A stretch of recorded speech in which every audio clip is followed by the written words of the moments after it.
नमस्कार दोस्तों, welcome to curiously education. आज 5 अक्टूबर 2022 है। This is the Hindu analysis by Prashant Mawani. आज दोस्तों द हिंदू न्यूज़पेपर जो है वो प्रिंट नहीं हुआ है, लेकिन don't worry about it at all. हमारे पास दूसरे इम्पोर्टेंट न्यूज़पेपर्स हैं और इन सारे अलग अलग न्यूज़पेपर्स में अलग अलग विषयों पर इम्पोर्टेंट एडिटोरियल्स एंड आर्टिकल्स हर रोज़ प्रिंट किए जाते हैं।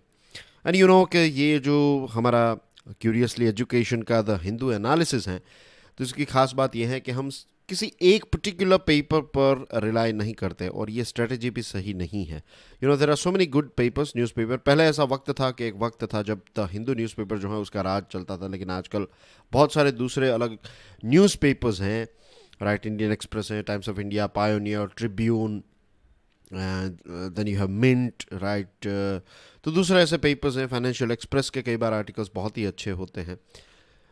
बट एनीवे, आज we are going to talk about blades of change. ये हमारे लाइट कॉम्बैट हेलीकॉप्टर के साथ जुड़ा हुआ टॉपिक है। 5G के बारे में बात करेंगे। Then we have bad medicine, बहुत ही इंटरेस्टिंग टॉपिक है। पहाड़ी कोटा कार्ड, ये जम्मू एंड कश्मीर के साथ जुड़ा हुआ विषय है। और लास्ट में जो आर्टिकल है, चाइनाज लॉन्ग टर्म इंटेंशन, बहुत ही इंटरेस्टिंग आर्टिकल है। हमारे एक रिटायर्ड नेवी के एक टॉप ऑफिसर ने इस आर्टिकल को लिखा है। एंड यहाँ पर उन्होंने एक, we are not going to deep into this article, ये आर्टिकल लिखा ही ऐसे गया है। राइट, इसको कहते हैं एक शेलो डाइव। शेलो डाइव यानी कि हम जो बॉटम है वहाँ तक नहीं जाएंगे, हम एक गोता लगाएंगे, लेकिन ऊपर ऊपर से अच्छे जो मेन चीज़ें हैं उसको देख लेंगे। तो that's what this last article is going to be about. Let's start with the first one, blades of change, Times of India का ये आर्टिकल है। आई एम श्योर आपने ये लाइट कॉम्बैट हेलीकॉप्टर का न्यूज़ जो है वो पढ़ा होगा। ये 2 दिनों पहले, right, I think it was on 3 October को इसको लॉन्च किया गया, ये लाइट कॉम्बैट हेलीकॉप्टर। और ये इसको हम LCH कहेंगे। तो LCH जो है हमारा लेटेस्ट, तो इसमें 45% जो कंटेंट है by value, right, value in the sense कि इसकी प्राइस के पॉइंट ऑफ व्यू से देखें तो 45% कंटेंट जो है ये इंडिजीनियस है, यानी कि भारत में ही बनी हुई चीज़ों का इसमें ज़्यादा से ज़्यादा इस्तेमाल करने की कोशिश की गई है। और धीरे धीरे ये जो 45% है उसको 55% तक ले जाया जाएगा। और हल यानी कि हिंदुस्तान एरोनॉटिकल लिमिटेड जो है, तो इसका इंजन, शक्ति इंजन जो है, इसका इस्तेमाल किया गया है इसमें। एंड रिमेंबर, ये शक्ति इंजन जो है ये हल ने किसके साथ मिलकर बनाया है? फ्रांस की एक कंपनी है जो इंजन में एक्सपर्ट हैं, सफरान इसको कहते हैं। तो सफरान और हल ने इसको मिलकर बनाया है। The reason I am talking about this thing is, आपको इसके ऊपर से इजीली MCQ पूछा जा सकता है कि किस देश के साथ मिलकर शक्ति इंजन हल ने बनाया है। तो ऑप्शंस होंगे फ्रांस, USA, रशिया या फिर जापान। तो you know the right answer is France. फिर आपको कंपनी का नाम भी पूछा जा सकता है, राइट, कि ये कंपनी जो है वो किस देश से बिलोंग करती है। तो ये भी आपको पता होना चाहिए कि सफरान बिलोंग्स टू फ्रांस। तो हल ने सफरान के साथ मिलकर बनाया। ये आपका MCQ वाला टॉपिक हो गया। अब इसके स्पेसिफिकेशंस की बात कर लेते हैं।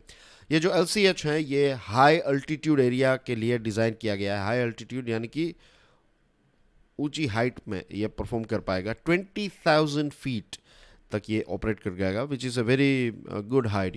20,000 फीट जो हमारी कॉमर्शियल फ्लाइट्स होती हैं वो कुछ 30,000 फीट तक उड़ती हैं। तो यू कैन इमेजिन कि ये बहुत ऊपर तक उड़ेगा ये हेलीकॉप्टर।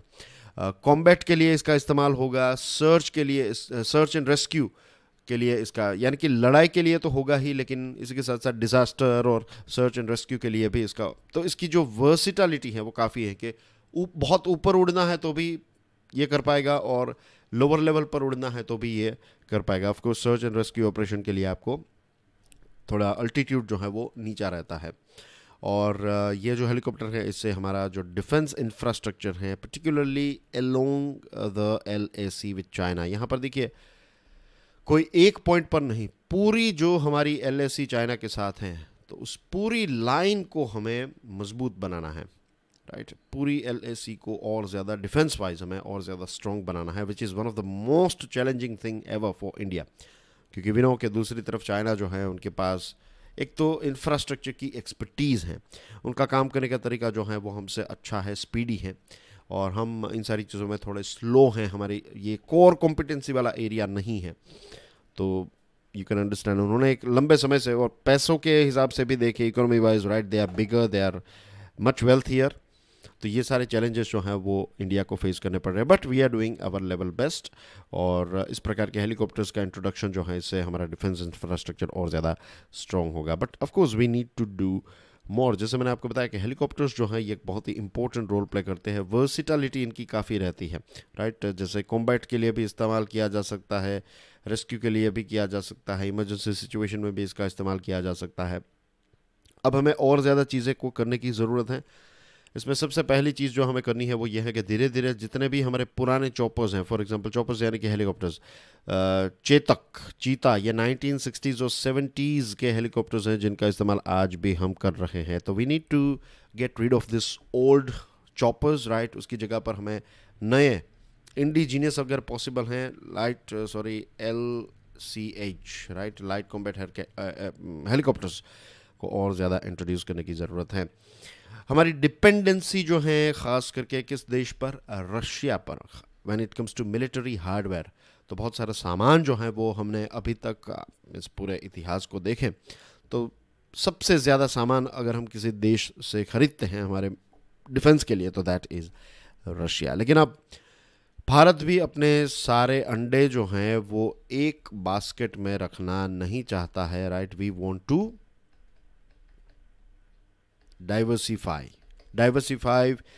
का मतलब ये होता है कि अब आप अलग अलग ऑप्शंस देखेंगे। अब आप इज़राइल से कुछ चीज़ें खरीदेंगे, यूएसए से खरीदेंगे, राइट। जापान अगर कोई सामान बेच रहा है तो उनसे, ऑस्ट्रेलिया के पास अगर कुछ है, या फिर दूसरे जो यूके हैं, फ्रांस हैं, राइट, ये सारे डिफेंस में जो टॉप कंट्रीज़ हैं, तो अब उनसे हम सामान खरीदेंगे। एक तो हमें पता है कि जो यूक्रेन में युद्ध चल रहा है तो इसकी वजह से भी मेंटेनेंस का सबसे बड़ा इश्यू है कि अगर कोई पार्ट से, बहुत सारी चीज़ें, मैंने इस पर एक अलग से वीडियो भी बनाया है दोस्तों, और मैंने कहा था उसमें कि कैसे लेट्स से कि इंडिया और रशिया के जो डिफेंस रिलेशनशिप हैं तो उस पर कैसी इम्पैक्ट आएगी। Click this I button to watch this video, right. और ये मेंटेनेंस यानी कि अगर आपको पार्ट्स चाहिए, कोई स्पेयर पार्ट्स चाहिए, आपने उनसे कोई शिप खरीदी है, सबमरीन खरीदी है, उसमें मेंटेनेंस करते रहना पड़ता है। लेकिन क्योंकि यूक्रेन में वॉर चल रहा है तो उसकी वजह से पार्ट्स जो हैं वो टाइम पर हमें नहीं मिल रहे हैं। एंड यूएसए के सैंक्शंस भी हैं। अब आप उनसे कोई चीज़ खरीदते हैं तो आपको नई चीज़ अगर खरीदेंगे तो फिर यूएसए को भी आपको समझाना पड़ेगा। तो ये डबल इश्यूज़ हैं। तो इतने ट्रबल जो है वो हम क्यों उठाएं? तो that's why we want to diversify. और डाइवर्सिफिकेशन स्टार्ट भी हो गया है। हमने अमेरिकन हेलीकॉप्टर्स को हमारी आर्मी में और हमारे एयरफोर्स में इंडक्ट कर दिया है। हमारे जो पुराने ये रशियन MI-25 और MI-35 चॉपर्स हैं तो उनको रिप्लेस किया है। एंड इसके साथ रशियन जो कमाओ KA-31, ये रशियन हेलीकॉप्टर को लेकर जो डिस्कशन चल रही थी, नेगोशिएशंस चल रहे थे, उनको भारत ने कैंसिल कर दिया, राइट। इस चीज़ को कैंसिल कर दिया कि we don't want to buy this thing. तो वी हैव स्टार्टेड डाइवर्सिफिकेशन।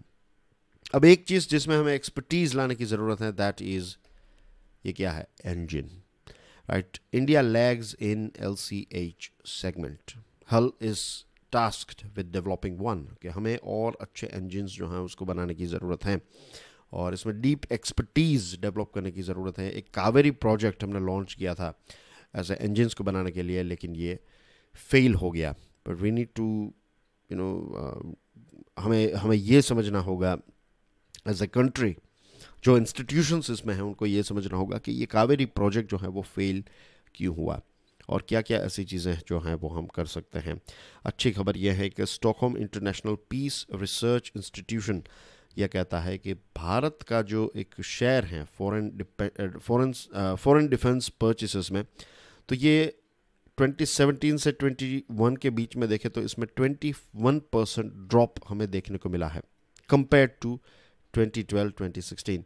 यानी कि धीरे धीरे आप देखें तो स्टेप बाय स्टेप जो है इंडिजिनाइजेशन जो है वो हमारा देश में बढ़ रहा है। हम ज़्यादा से ज़्यादा प्रोडक्ट्स यहाँ पर पैदा करने लगे, but still we need to do more when it comes to critical technologies, जैसे कि जेट इंजन्स बनाना, राइट, फाइटर जेट के इंजन्स, ये सारी टेक्नोलॉजीज़ जो हैं ये हमारे देश में हमें बनाने की ज़रूरत है. This are the things that we need to build here. और उसके लिए आपको चाहिए बहुत ही क्रिएटिव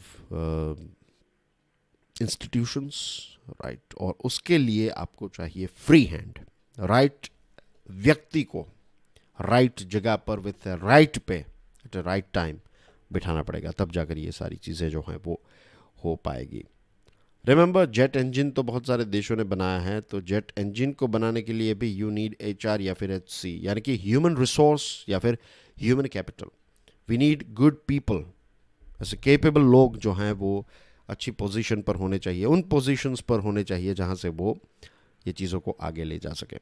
ठीक है, तो I hope this particular topic is clear. Now let's talk about 5G is here. Yes, 5G is here again. इसको लेकर भी मैंने एक वीडियो बनाया है.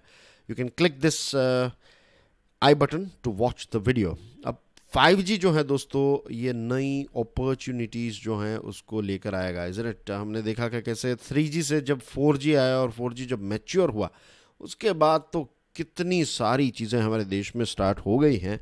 जस्ट रिमेंबर 6 साल पहले क्या सिचुएशन थी. 2016 से पहले जब जियो की एंट्री नहीं हुई थी, उससे पहले हम दुनिया कैसे ऑपरेट कर रही थी, right. We used to stand in a long Q.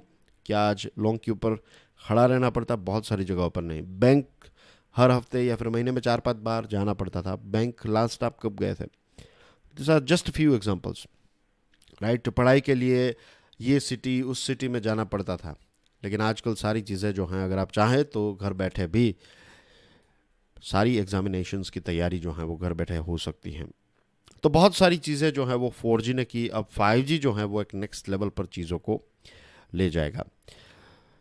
तो ये जो लॉन्च ऑफ 5G सर्विसेज हैं, प्राइम मिनिस्टर मोदी साहब ने इस इवेंट को इसका उद्घाटन किया और ऑफिशियली प्राइम मिनिस्टर साहब ने ही ये 5G सर्विसेज जो हैं उसको हमारे देश में लॉन्च किया.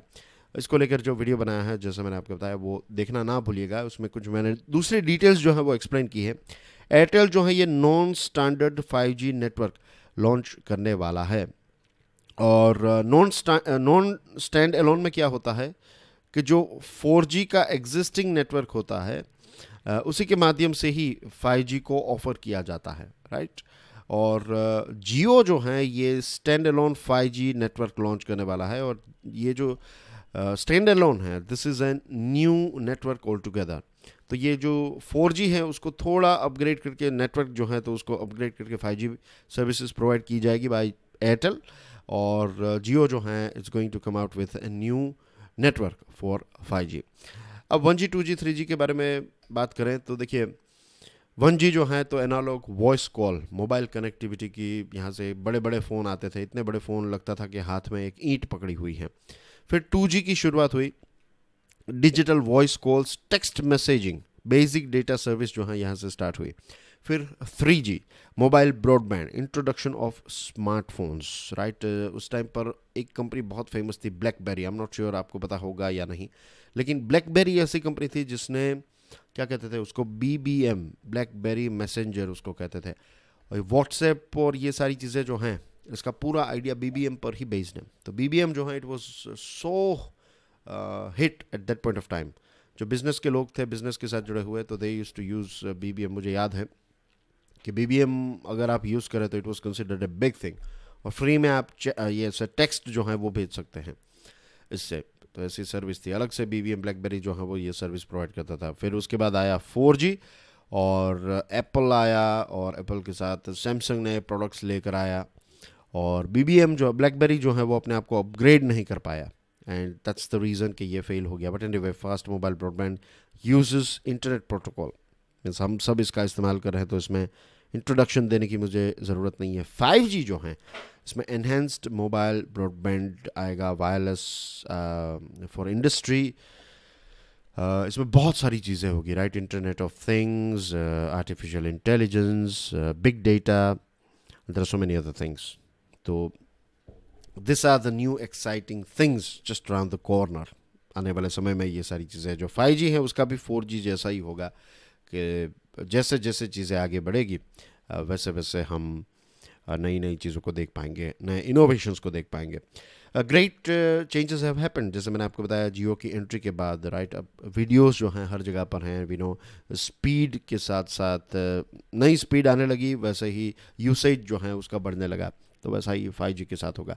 कुछ ऐसे 5G नेशंस हैं, राइट, कुछ आज 18 ऐसे देश हैं जिनके पास जो स्टैंड एलोन वाला, जो जियो लॉन्च करने वाला है ना, स्टैंड एलोन नेटवर्क, उनके पास है 18 ऐसे देश हैं जिनके पास इस प्रकार के, और इसका ट्रांजिशन जो है वो स्टेजेस में, जैसे जो एयरटेल लेकर आने वाला है कि 4G नेटवर्क का इस्तेमाल किया, फिर धीरे धीरे स्टैंड एलोन की तरफ आगे बढ़े। तो ये देशों ने शुरुआत की थी नॉन स्टैंड एलोन 5G से, और धीरे धीरे ये फिर स्टैंड एलोन 5G की तरफ आगे बढ़े। और मिक्स 5G के ऑप्शंस हमारे देश में, मीन्स डिपेंडिंग ऑन के लोगों को क्या चाहिए, क्या डिमांड है, इस प्रकार से मिक्स ऑप्शंस जो हैं वो कैटर किया जाएंगे। अब ये 3 चीज़ें आप याद रखिएगा, ये फ्रीक्वेंसी बैंड्स हैं, नंबर 1, 2 एंड 3। तो मैं 3 आपको बैंड्स के बारे में इंपॉर्टेंट चीज़ें बताने वाला हूँ। इसका रट्टा मारना पड़े, मार लीजिए, आपको ऐसे प्रश्न जो हैं MCQ में पूछे जा सकते हैं।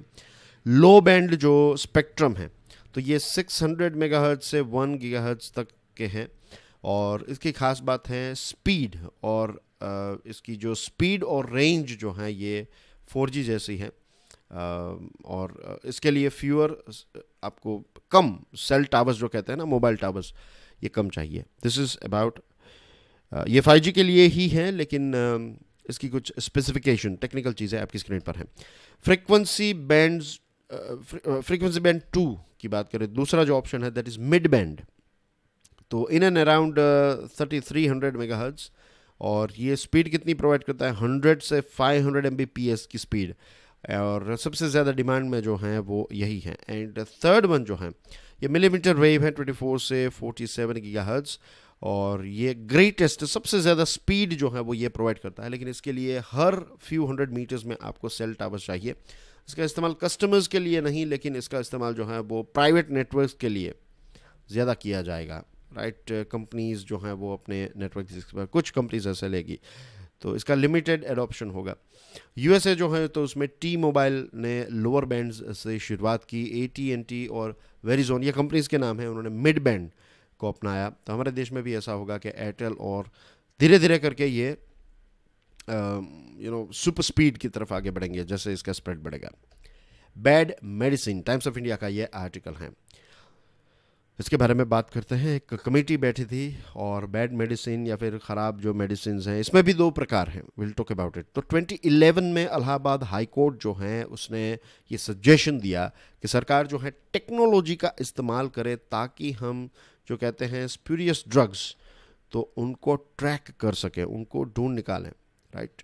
तो हेल्थ मिनिस्ट्री ने ये सजेशन दिया है, कमेटी बनाई 2012 ने, और 2012 में ये कमेटी जो है इसने ये कहा कि we need to use this bar codes, right, ये जो बार कोड आता है तो इसका इस्तेमाल करें। लेकिन फार्मास्यूटिकल इंडस्ट्री ने कहा कि इसका कॉस्ट जो है वो काफ़ी ज़्यादा बढ़ जाएगा, ये बार कोड उसमें डालना और सारी चीज़ों को चेक करना।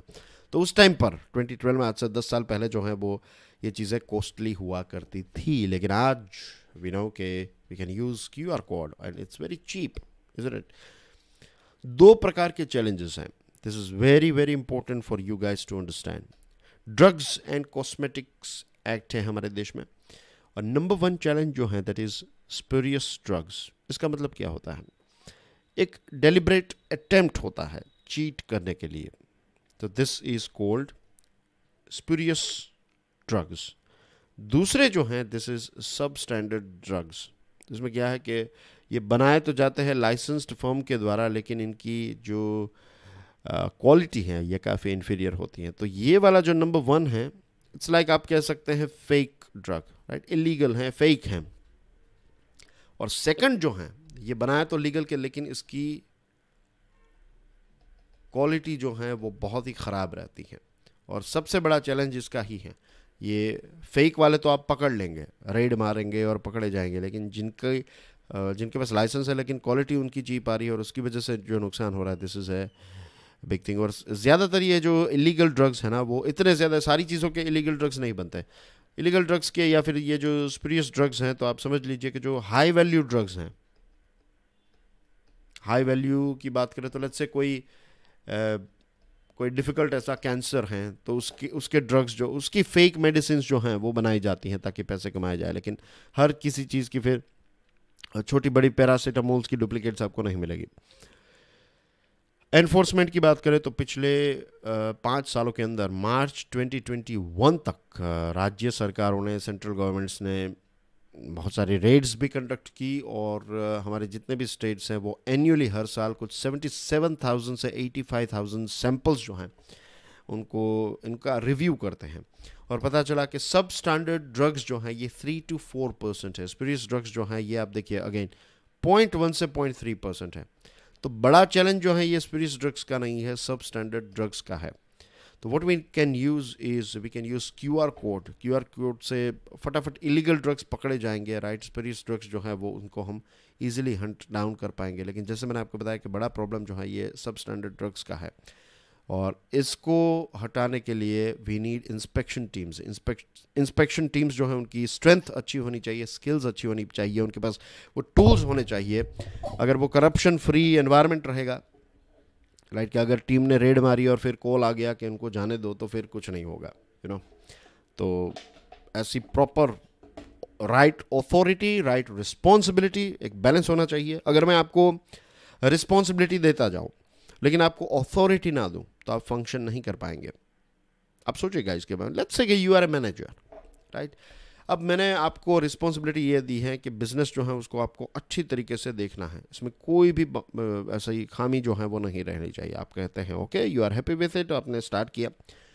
फिर अगर कोई लेट्स से सुपरवाइज़र है या फिर आपके जो डाउन द लाइन काम करने वाला कोई व्यक्ति है, is not following your orders, जो आप कह रहे हैं टीम को ये करना है वो करना है, वो नहीं फॉलो कर रहा है, and then when you complain to me, तो मैं कहूँ कि कोई बात नहीं, मैं उससे बात कर लूँगा, आप मैनेजमेंट करते रहिए, मैं उससे बात कर लूँगा, और मैं फिर उससे बात कर लेता हूँ, फिर से वो व्यक्ति वैसा ही करते रहता है। मीन्स मैं आपको उस व्यक्ति को हटाने की परमिशन नहीं देता हूँ, मैं सिर्फ आपको रिस्पॉन्सिबिलिटी देता जाता हूँ, अथॉरिटी नहीं दूंगा तो आप कुछ नहीं कर पाएंगे। Same thing goes here. Inspection teams जो हैं उनकी वो स्ट्रेंथ, उनके पास ये इस प्रकार की स्ट्रेंथ भी होनी चाहिए कि वो डिसीजंस ले सकें, और स्किल्ड होने चाहिए। तो ये करेंगे तब जाकर सब स्टैंडर्ड ड्रग्स जो हैं उनका प्रॉब्लम हम सोल्व कर पाएंगे। QR कोड से हम ये स्पिरियस ड्रग्स को तो हैंडल कर लेंगे, गलत होंगे अगर तो हम वो पकड़ सकते हैं, लेकिन ये सब स्टैंडर्ड ड्रग्स जो हैं ये बड़े प्रॉब्लम है। अब बात करते हैं पहाड़ी कोटा कार्ड के बारे में। टाइम्स ऑफ इंडिया का ये आर्टिकल है दोस्तों, जम्मू एंड कश्मीर के साथ जुड़ा हुआ ये विषय है।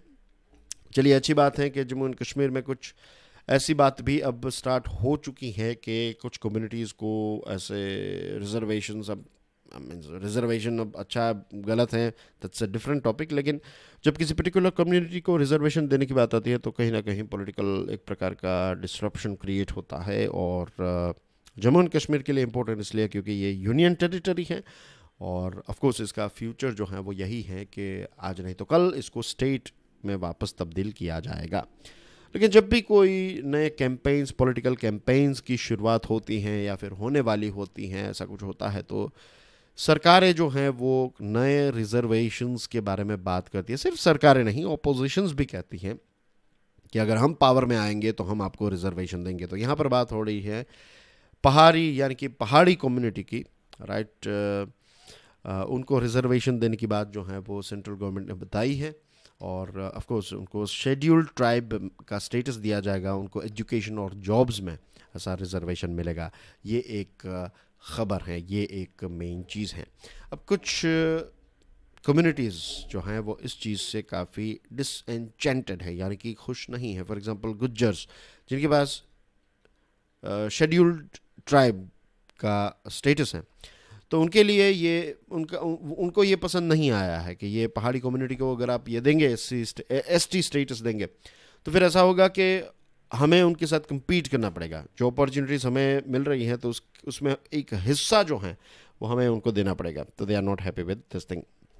हिमाचल प्रदेश में, if you are from Himachal, do let me know कि ये इसका प्रोनाउंसिएशन मैं बराबर कर रहा हूँ क्या, इसको हट्टी कहते हैं या फिर हत्ती कहते हैं। तो ये जो हत्ती या फिर हट्टी कम्युनिटी हैं, तो ये हिमाचल प्रदेश में भी इलेक्शंस होने वाले हैं, तो इनको भी सेंट्रल गवर्नमेंट का डिसीजन ये, सेंट्रल गवर्नमेंट का डिसीजन ये है कि उनको एसटी स्टेटस जो है वो दिया जाए। और झारखंड में ओबीसी रिजर्वेशन को 27% तक एक्सपांड करना, तो इस प्रकार की चीज़ें हैं। अब रियलिटी देख लेते हैं। देखिए, रिजर्वेशंस कितने सालों से चल रहे हैं? 70+ ईयर्स से, राइट। 7 दशकों से भी ज़्यादा वक्त हो चुका है कि रिजर्वेशंस चल रहे हैं। तो क्या रिजर्वेशन ने, एक रोजियर रिजर्वेशन के बारे में अगर हम देखें, तो क्या इसका एक अच्छा पिक्चर हमें देखने को मिलता है? रोजियर रिपोर्ट कार्ड क्या मिलता है रिजर्वेशन का, कि रिजर्वेशन ने चीज़ों को हमेशा हमेशा के लिए बदल दिया? The answer is no. देखिए, मैं आज रिजर्वेशन की अच्छी या फिर बुरी चीज़ों पर और ज़्यादा गहराई में नहीं उतरूँगा। Directly come to the point, what India really needs. हमें चाहिए अच्छी जॉब्स। द रीज़न इज़, हमारे देश में दोस्तों हर किसी को फॉर्मल जॉब्स चाहिए, राइट। जो गवर्नमेंट की जॉब्स है ना, वो भी फॉर्मल जॉब का ही पार्ट है। और हमारे देश में 10% से भी कम जॉब्स जो हैं वो फॉर्मल जॉब्स है। बाकी की जो 90% जॉब्स हैं ये इनफॉर्मल जॉब्स हैं। इनफॉर्मल फॉर्मल जॉब्स में difference, formal job is like कि आपको टाइम पर सैलरी मिलेगी, आप एक इंस्टीट्यूशन में काम कर रहे हैं, हॉलीडेज़ मिलेगी, हेल्थ इंश्योरेंस मिलेगा, रिटायरमेंट और ये सारी चीज़ें जो कवर होती हैं। तो यही चीज़ों के लिए तो लोग जाते हैं ना, सिविल सर्विसेज और अलग अलग सेवाओं को ज्वाइन क्यों कर रहे हैं। अगर आपको ये प्रश्न पूछा जाए तो उसका राइट आंसर तो अगर आप ढूंढेंगे तो यही मिलेगा आपको। आप सोचिए इसके बारे में, क्या ये सच नहीं है? आप भी अपने जीवन में सिक्योरिटी नहीं चाहते हैं? ऑफ कोर्स चाहते हैं। और क्या ये गलत है? इट्स नॉट गलत, कोई गलत बात नहीं। अगर आप कहें ऐसा कि मैं अपने जीवन को और ज़्यादा सिक्योर बनाना चाहता हूँ, I want a secure job, इसमें कोई गलत चीज़ नहीं है। बस आप कन्विक्शन के साथ कहिए, आंख में आंख डालकर डंकी की चोट पर कहिए कि हाँ, मुझे इसलिए जॉब चाहिए। इसका मतलब ये बिल्कुल नहीं है कि आपको एक सिक्योर जॉब मिल जाएगी तो आप काम नहीं करेंगे। ऐसा थोड़ी आपने कहा है, और ऐसा थोड़ी आप करेंगे। आपको सिक्योर जॉब चाहिए, इसमें कोई गलत बात नहीं है, और हर किसी को ये चाहिए। लेकिन जैसे हमने देखा कि सिर्फ 10% ही फॉर्मल जॉब्स हैं, बाकी की जॉब्स 90% जॉब्स जो हैं हमारे देश में वो इनफॉर्मल है। तो we need to create more formal jobs, this is the only solution.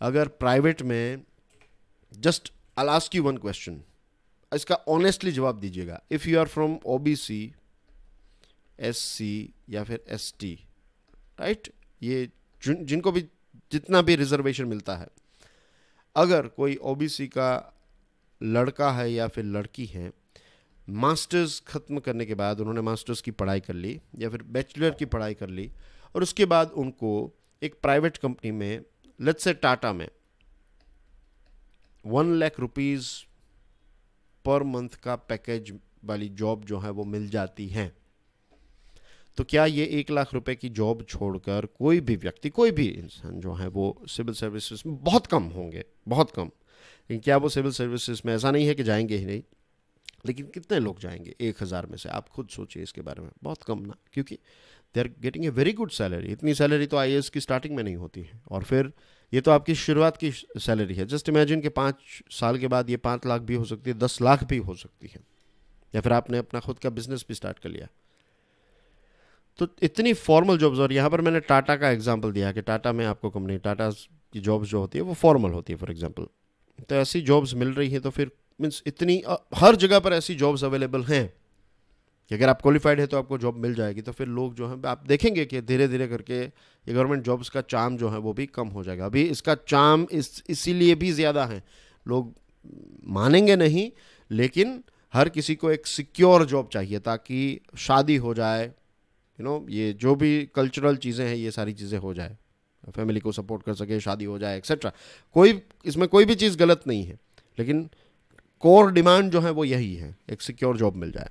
सोचिएगा इसके बारे में। Okay, China's long term intentions remain shrouded in opacity, why India must look back to see what lies ahead. क्यों हमें थोड़ा पीछे मुड़कर देखना चाहिए ताकि पता चले कि आगे क्या आने वाला है। इंडियन एक्सप्रेस का ये आर्टिकल है। राइटर जो हैं ये, जैसे मैंने आपको बताया, retired chief of naval staff है। तो chief of naval staff itself, you can imagine के टॉप पोजीशन पर रहने वाले एक व्यक्ति ने यह आर्टिकल लिखा है। लेटेस्ट अगर हम देखें चाइना में क्या हो रहा है, तो 20th नेशनल कांग्रेस की जो चाइनीज़ कम्युनिस्ट पार्टी है, तो उनकी मिड अक्टूबर में एक मीटिंग होगी। और जब भी चाइना में कोई प्रॉब्लम होता है, राइट, या फिर चाइना में कोई नई चीज़ करनी है, लेट्स से शी जिनपिंग जो है वो तीसरी बार प्रेसिडेंट के तौर पर ऑफ कोर्स आने वाले हैं, मीन्स वो कोशिश करेंगे। अब वहाँ पर क्या चल रहा है वो तो बाहर नहीं पता चलता, लेकिन अभी तो ऐसा ही लग रहा है कि वही जो है वो रिपीट करेंगे as a third time president. तो और ज़्यादा डोमेस्टिक चीज़ों पर अपनी ग्रिप को टाइट करेंगे, और इसी के साथ साथ मिलिट्री एडवेंचरिज्म जो है वो भी चाइना एक्सपांड करेगा। अब एलएसी के बारे में बात करें तो हमारे external affairs minister S Jaishankar साहब ने क्या कहा कि चाइना और इंडिया के बीच में जो रिलेशनशिप है ये एक्सट्रीमली डिफ़िकल्ट फेज से जा रहा है। गलवान क्लैश जो हुआ 2020 में, और उसके बाद एक मिरर डिप्लॉयमेंट, मिरर यानी कि शीशा नहीं, मिरर डिप्लॉयमेंट यानी कि चाइना ने जो 70,000 80,000 जितने अपने सोल्जर्स को यहाँ पर डिप्लॉय किया है, तो भारत ने भी मीन्स 50-60,000, नॉट 70-80,000, 50-60,000 सोल्जर्स चाइना ने डिप्लॉय किए, तो भारत ने भी इतने डिप्लॉय किए, तो इसकी कॉस्ट जो है वो काफ़ी ज़्यादा है। और शंघाई कोऑपरेशन ऑर्गेनाइजेशन की मीटिंग होने वाली थी, इसीलिए ये 16th सक्सेसिव कमांडर्स की मीटिंग जो है, तो उसका थोड़ा एक रिजल्ट हमें देखने को मिला। इसकी पीछे रीज़न है कि ये SCO जो हैं इसकी मीटिंग बराबर हो जाए। चाइना के पास्ट बिहेवियर की बात करें तो 1949 में जब चाइना में सिविल वॉर ख़त्म हुआ, उसके बाद चाइना ने क्या स्टार्ट किया पता है? चाइना ने Korea, Tibet, Russia, Vietnam, Bharat, इन पर एनक्रोचमेंट करना जो है वो स्टार्ट किया, ट्रबल्स क्रिएट करना स्टार्ट किया। और माओ जेडोंग जो थे, तो उन्होंने ग्रेट लीप फॉरवर्ड की एक स्ट्रेटजी बनाई थी अपने देश के लिए, और इसकी वजह से क्या हुआ पता है? 25 से लेकर 30 मिलियन लोग, राइट, 25 मिलियन यानी कि 2.5 करोड़ से लेकर 3 करोड़ लोग जो हैं वो मर गए चाइना में। तो ये सारी चीज़ों को छुपाने के लिए, वहाँ के लोकल लोगों का ध्यान डिस्ट्रैक्ट करने के लिए और अपनी सुपीरियोरिटी साबित करने के लिए चाइना ने क्या किया? चाइना ने इंडिया पर एक हमला कर दिया, राइट। चाइना ने सबसे पहले तो यूएसए और यूएसएसआर के साथ बातचीत करके उनसे रीएश्योरेंसेस लिया कि अगर हम भारत पर आक्रमण करेंगे तो आपको कोई प्रॉब्लम तो नहीं है। उन्होंने कहा नहीं, आप देख लीजिए आपको क्या करना है, आप दोनों एक दूसरे के साथ चीज़ों को सॉर्ट आउट कर लीजिए। फिर भारत को 1955 में पता चलता है कि शिनजियान और तिब्बत जो हैं उनके बीच में एक रोड कनेक्ट कर रहा है ये चाइना। और 1961 में भारत ने फिर उस टाइम पर प्राइम मिनिस्टर जवाहरलाल नेहरू जो थे, तो उन्होंने फॉरवर्ड पॉलिसी को अडॉप्ट किया, यानी कि चाइनीज़ जो बंकर्स हैं या फिर उनकी जो ट्रूप्स है, तो वहाँ पर ही हमारे ट्रूप्स को डिप्लॉय किया गया। तो हमने भी थोड़ा एग्रेसिव पोस्चर दिखाया। लेकिन 20 अक्टूबर 1962 को एक प्रिलिमिनरी ऑफेंसिव, एक छोटा सा उन्होंने ऑफेंसिव किया, एक छोटा सा अटैक किया हम पर। हमने मुंहतोड़ जवाब देने की पूरी कोशिश की, इसमें कोई डाउट नहीं है, we were taken by surprise, लेकिन फिर भी हमने बेस्ट अपनी फाइट दी। और मिड नवंबर में उन्होंने एक बहुत बड़ा असॉल्ट लॉन्च किया to teach India a lesson. तो अब ये जो पास्ट में हुआ है वही चीज़ रिपीट हो सकती है। चाइना में वोलेटिलिटी है, डोमेस्टिक वोलेटिलिटी, और उस टाइम पर 1962 में भारत अलग था, आज का भारत भी अलग है। लेकिन चाइना की ये सलामी जो है, इट्स ए मीट, राइट, ये फॉरेन में काफ़ी कंज्यूम किया जाता है, और इसको सलामी जो है तो उसकी पतली पतली स्लाइस की जाती है। तो एक बड़ा सा मीट का जो चंक है तो उसकी पतली स्लाइस की जाती है। वेलकम टू खाना खजाना, जस्ट किडिंग। ये सलामी स्लाइसिंग जो है ये एक स्ट्रेटजी है। तो इसका मतलब ये है कि छोटे छोटे स्टेप्स लेकर दुश्मन जो है उसको परेशान किया जाए, और लेट्स से हमारी छोटी छोटी ज़मीन मीन्स छोटे छोटे ज़मीन के टुकड़े जो उन पर एनक्रोचमेंट करते जाए, और फिर पता चले कि 1 साल 2 साल के बाद जो है एक बड़ा सा एरिया जो है वो अपने कंट्रोल में ले लिया। तो दिस इज़ सलामी स्लाइसिंग स्ट्रेटजी, ये चाइना अपना रहा है। और सदर्न हमारा जो अरुणाचल प्रदेश है उसको पता है वो क्या कह के बुलाता है? सदर्न तिब्बत कह के बुलाता है। तो ये सारे चिंता के विषय है। ये सारी चीज़ों को ध्यान में रखते हुए we have to be vigilant, चौकन्ना रहना होगा। इस हिसाब से ही चाइना के साथ डील करनी है हमें। और हमारे CDS जो नए CDS आए हैं, again the video is available. बहुत सारे टॉपिक्स जो हम डिस्कस करें उनके वीडियोस मैंने बना लिए हैं, स्पेशल वीडियोस अलग से, उनकी पूरी गहराई में जाकर चीज़ों को डिस्कस किया है। तो नहीं देखे then do check it out.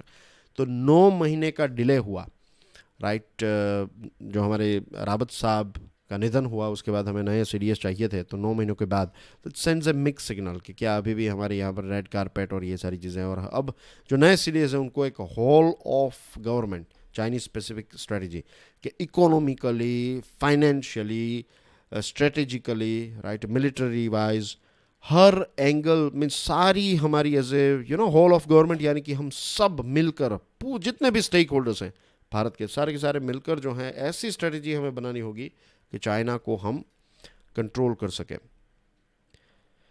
That's everything in today's discussion. Video पसंद आया हो तो share it with other students. Hit the like button and I'll see you soon with some more interesting videos today. Till then, enjoy your studies. God bless you all. Jai Hind.